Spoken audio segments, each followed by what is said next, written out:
नमस्कार साथियों, मैं लोकेश चौधरी एक बार फिर से स्वागत करता हूँ आप सभी का हमारे डिजिटल एजुकेशन लर्निंग प्लेटफॉर्म क्लॉकमी पर। जैसा कि आप सब जानते हो कि हम यहाँ पर पढ़ रहे थे सिलॉजिज्म के बारे में, और ऑलरेडी हम 3 टाइप के क्वेश्चन कर चुके थे और बहुत सारे लेक्चर इसके ले चुके। तो चलिए आगे बढ़ते हैं और समझ लेते हैं स्लॉग का टाइप नंबर 4, जिसमें मैं आपको बताने जा रहा हूँ आइदर और की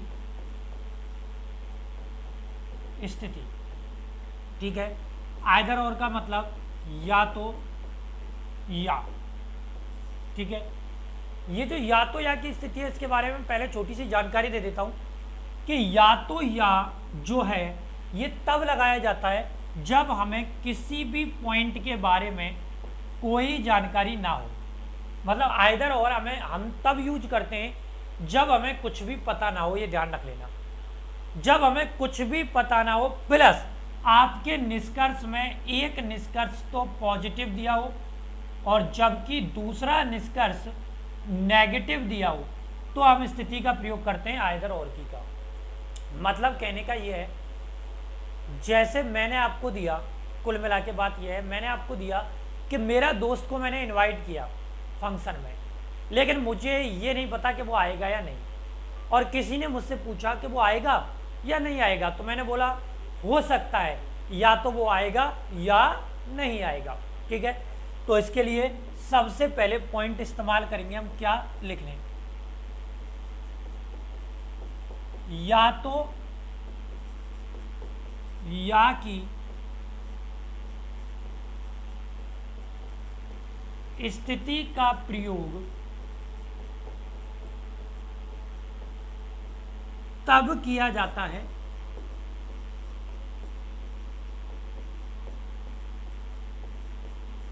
जब हमें उनके बारे में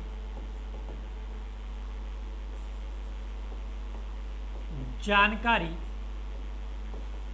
ना हो तथा एक निष्कर्ष पॉजिटिव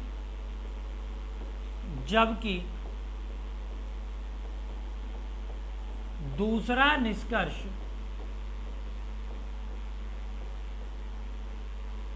नेगेटिव दिया हो। ये कंसेप्ट अपने माइंड में फिट कर लें जो मैंने आपके सामने लिखा है कि या तो या की स्थिति का प्रयोग, समझ गए बात, या तो या की स्थिति का प्रयोग तब किया जाता है जब हमें उनके बारे में कोई जानकारी ना हो तथा एक निष्कर्ष आपका पॉजिटिव हो जबकि दूसरा निष्कर्ष आपका कैसा दिया हो, नेगेटिव। तो उस कंडीशन में हम प्रयोग में लाते हैं या तो या की स्थिति। अब एग्जाम्पल के जरिए मैं आपको समझा देता हूं इस पॉइंट को। स्क्रीनशॉट ले लो इसका, जल्दी से ले लिया, चलो देखिए कैसे इसको समझाऊंगा मैं। ठीक है, जैसे मैंने आपको कथन दिया, समझना पहला कि कुछ तोते शेर हैं। नंबर 2, कुछ शेर लोमड़ी हैं। निष्कर्ष नंबर फर्स्ट, कोई भी लोमड़ी तोता नहीं है। नंबर 2, कुछ लोमड़ी तोता है। ठीक है, अब इनके ऊपर मान के चलो मैं कुछ ऑप्शन दे रहा हूं, जैसे पहला, यदि फर्स्ट निष्कर्ष सही हो, दूसरा यदि सेकंड निष्कर्ष सही हो, तीसरा यदि दोनों निष्कर्ष सही ना हो, और चौथा निष्कर्ष यदि या तो फर्स्ट या सेकंड निष्कर्ष सही हो। ठीक है, ये मैंने आपको पूरा प्रश्न आपके सामने लिख दिया। जल्दी से सोचें, प्रश्न का उत्तर है कैसे हो सकता है।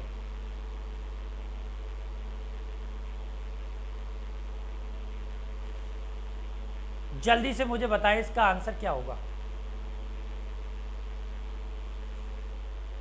ठीक है, अब इसको लिखने के पीछे का रीजन क्या है ये मैं आपको समझा देता हूं कि इसमें दो तरीके के ऑप्शन आपके आते हैं।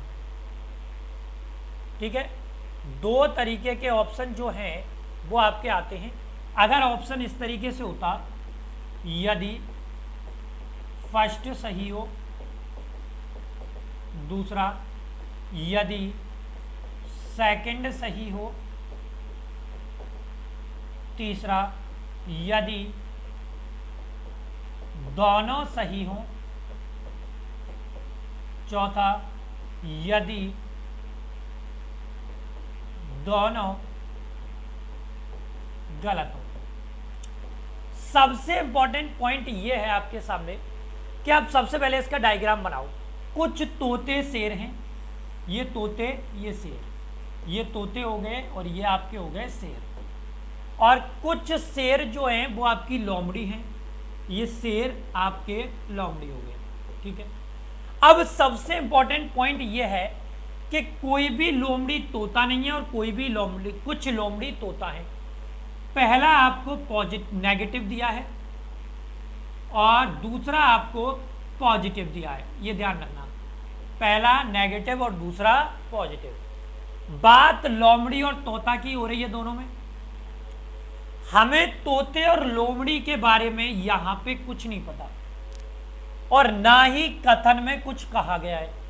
जब कथन में कुछ भी ना कहा जाए और निष्कर्ष में डायग्राम टच ना हो रहे हो तो हमें यह पता नहीं है कि तोते और लोमड़ी का संबंध हो भी सकता है और नहीं भी हो सकता।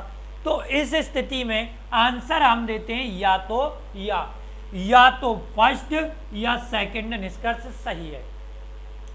लेकिन ऑप्शन जब दूसरे हमने लिखे तो इसमें या तो या का प्रयोग नहीं हो रहा। अब ध्यान रखना, यहां पर हम निर्धारित नहीं कर सकते कि कौन सा निष्कर्ष सही है। ठीक है ना, तो इस स्थिति में यदि विकल्प में या तो या की स्थिति नहीं दे रखी है तो उस कंडीशन में दोनों निष्कर्षों को गलत माना जाता है, ये ध्यान रखना। अगर या तो या की स्थिति ऑप्शन में दे रखी है तो वो करेक्ट है, लेकिन नहीं दे रखी तो दोनों निष्कर्ष जो है वो आपके गलत माने जाएंगे। जल्दी से इस पूरे कंसेप्ट का स्क्रीनशॉट ले लें सभी विद्यार्थी, जल्दी ले ले भाई। चलो इसके बारे में लिखा देता हूं पॉइंट में आपके सामने नोट। यदि विकल्प में या तो या ऑब्लिक, केवल या दे दे ऑब्लिक, या आपका लिखा हुआ हो अथवा आए तो विकल्प को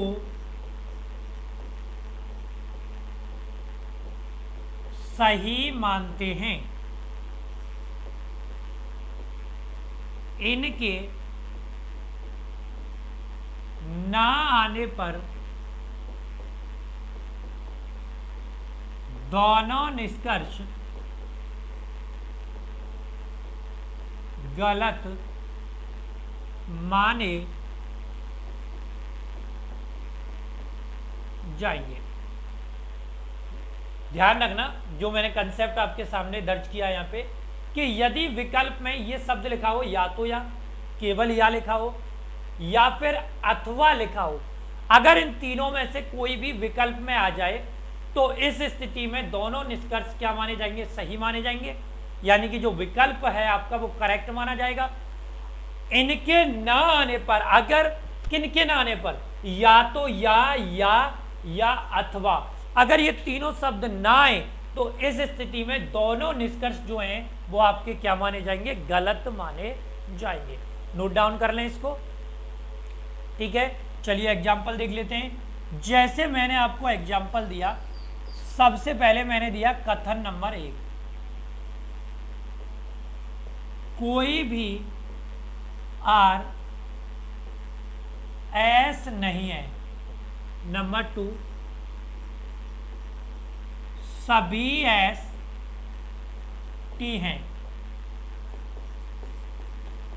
निष्कर्ष नंबर फर्स्ट,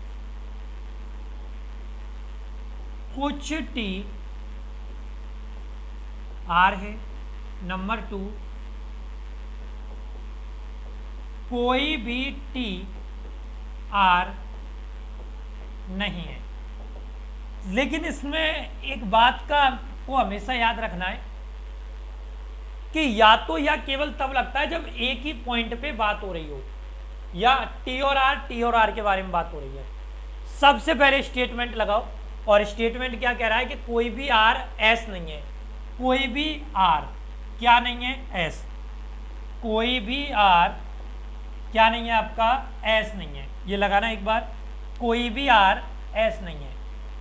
कोई भी आर, ये कौन नहीं है आपका, एस। मतलब इन दोनों का आपस में कोई संबंध नहीं है। आगे बोला गया है कि सभी एस टी हैं, ठीक है, ये हो गया। अब ध्यान दीजिए, मैंने आपको लास्ट जो लेक्चर था उसमें आपको मैंने एक बात समझाई थी, अगर आपको याद हो तो, कि अगर अंदर वाले आरेखों का संबंध नहीं है तो बाहर वाले आरेख से संबंध हो सकता है। समझ गए बात? लेकिन बाहर वालों से संबंध ना हो तो अंदर वालों से भी संबंध नहीं होगा। क्लियर बात? तो कंसेप्ट ये कहता है यहाँ आर और टी का आपस में संबंध हो सकता है। तो पहला देखिए, कुछ टी आर है, तो ये जो टी है ना, इसका कुछ हिस्सा आर से बिल्कुल मैच हो सकता है। और दूसरा कह रहा है कोई भी टी आर नहीं है, तो ये भी हो सकता है। तो यहां तय नहीं कर सकते। पहला जो है वो आपका पॉजिटिव है, दूसरा आपका जो है वो नेगेटिव है। इस स्थिति में आपको आंसर क्या देना है, या तो फर्स्ट या सेकंड निष्कर्ष सही है। ठीक है, याद होगा अगर विकल्प में या तो या की स्थिति ना मिले तो आंसर क्या देना है, दोनों ही निष्कर्ष आपके क्या हो जाएंगे, गलत। क्लियर बात? चलो नेक्स्ट देख लेते हैं अगला प्रश्न। अगला मैंने आपको जैसे दिया, सबसे पहले कथन दिया मैंने नंबर 1 कि कोई ए बी नहीं है। नंबर 2, सभी सी बी हैं। निष्कर्ष नंबर फर्स्ट, कुछ सी ए हैं। नंबर 2, कोई भी सी ए नहीं है। देखिए इसको जरा गौर से पढ़ के, जो प्रश्न आपके सामने मैंने दिया है, सबसे पहले इसका डायग्राम बनाओ। डायग्राम बनाने के बाद इस प्रश्न का उत्तर देंगे सभी विद्यार्थी।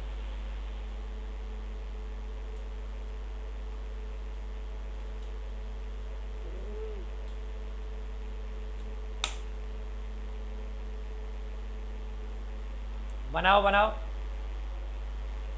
सबसे पहले आपको क्या याद रखना है कि कोई ए बी नहीं है। ये आपका ए का हो गया और ये आपका बी का हो गया। ध्यान रखना दोनों का आपस में कोई संबंध नहीं है। आगे सभी सी कौन है, बी। अब सभी किसके साथ लगा हुआ है, सी के, तो सी का आरेख बी के अंदर बनेगा इस तरीके से। ठीक है, अब याद करो जो मैंने लास्ट लेक्चर में आपको सिखाया था कि यदि बाहर वाले आरेखों का कोई संबंध नहीं है तो अंदर वाले आरेखों का भी संबंध नहीं होगा। अब देखो कुछ सी ए हैं, तो यहां तो क्लियर है ना, जब ए का रिलेशन बी से नहीं है तो सी से भी नहीं होगा, तो यह पहला तो डायरेक्ट गलत हो गया। सेकंड वाले में बोला है कोई भी सी ए नहीं है, जब ए बी नहीं है तो सी भी नहीं होगा, इसका मतलब सेकंड सही है। अब यहाँ पॉजिटिव और नेगेटिव जो पॉइंट आपके लिए दिए गए हैं ये मायने नहीं रखते, और ना आपसे एक ही कंसेप्ट मायने रखता है। क्यों? क्योंकि हमें सी का और ए का रिलेशन भी पता है। क्लियर बात? चलिए आगे देखिए नेक्स्ट क्वेश्चन क्या है।